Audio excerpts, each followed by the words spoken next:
Another guy that I like to read about was Chester Bernard. He was a telephone company executive, and he thought a lot about how information goes through organizations. And one of the most profound quotes that he ever wrote down goes like this: the first function of an executive is to establish and maintain a system of communication. So he recognized that if it's important for individuals who are running things to be able to communicate with the people who are getting the job done. He also made a profound, insightful comment, which said that it doesn't make any difference what bosses want to do if they don't get the people who have to do the work on their side, because you can't do it all yourself. So you have to convince the people who need to do the work that they're going to benefit from it, that they should be loyal.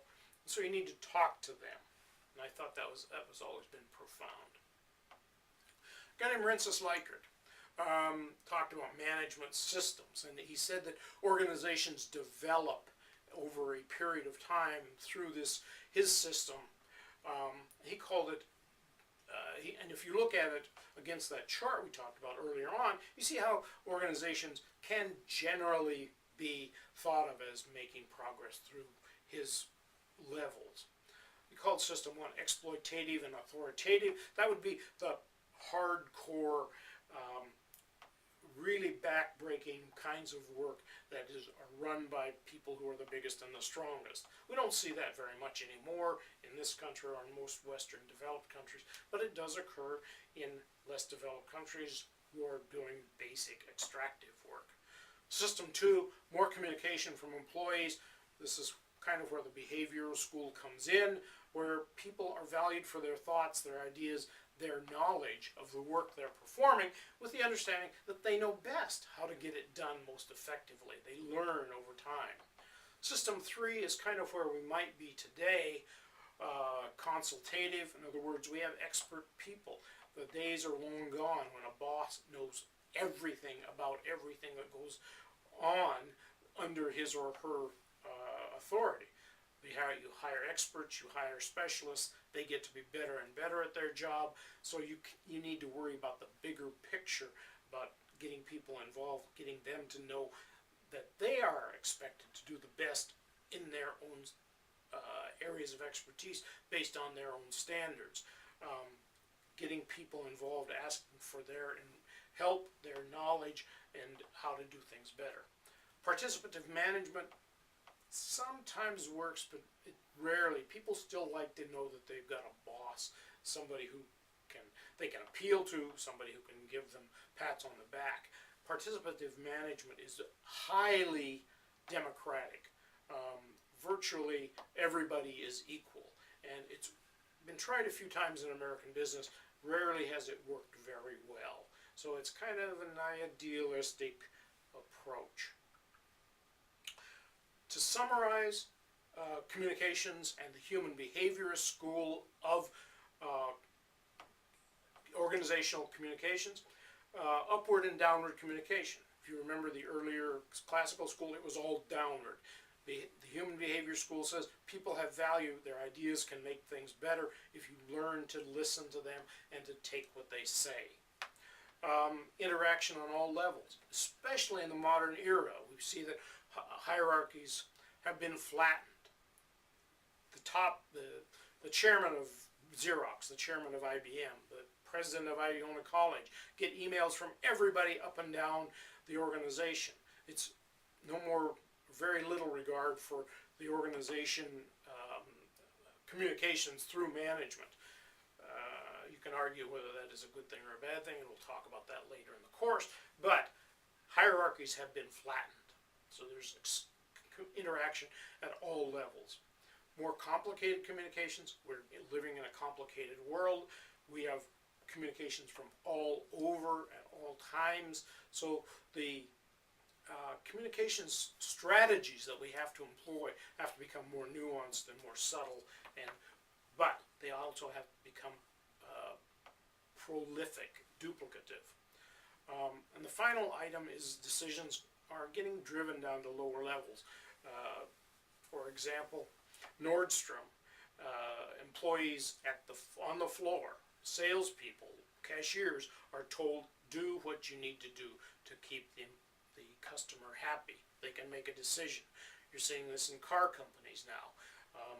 They're being told, make a decision, get things done, get the customer on the road. Don't worry about the hierarchy or what should be done. Make a decision within guidelines, of course. And so we're seeing people are being given more responsibility. Usually it works, sometimes it doesn't. Now I want to talk for a minute about some other ideas about organizational design, organizational perspectives.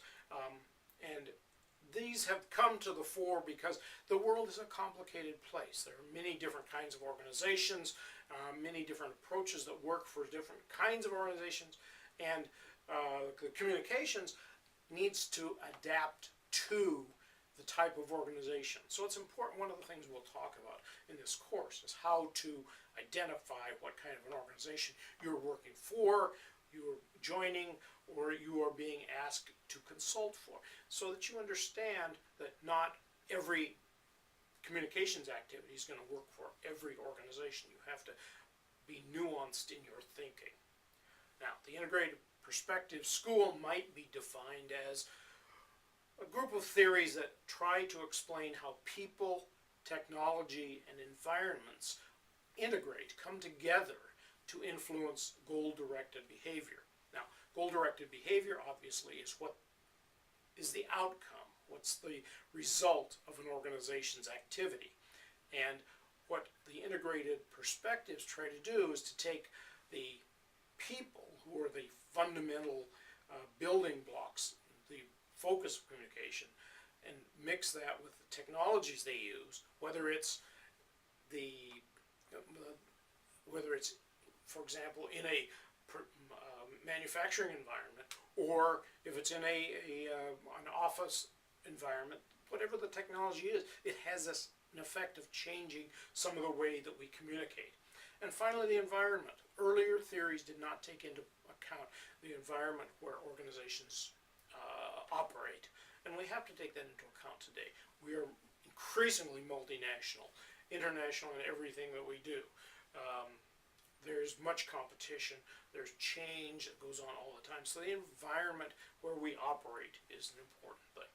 Major theories in this integrated perspectives area include decision-making, organization design, socio-technical, that's a long, complicated word, socio-technical integration, contingency theory, systems theory. And we'll spend a couple of minutes on each one of these.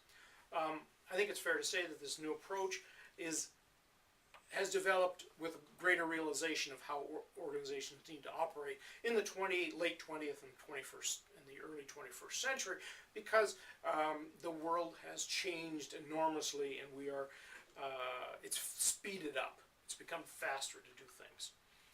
Let's talk about decision making. A guy named Herbert Simon at the University of Michigan started this.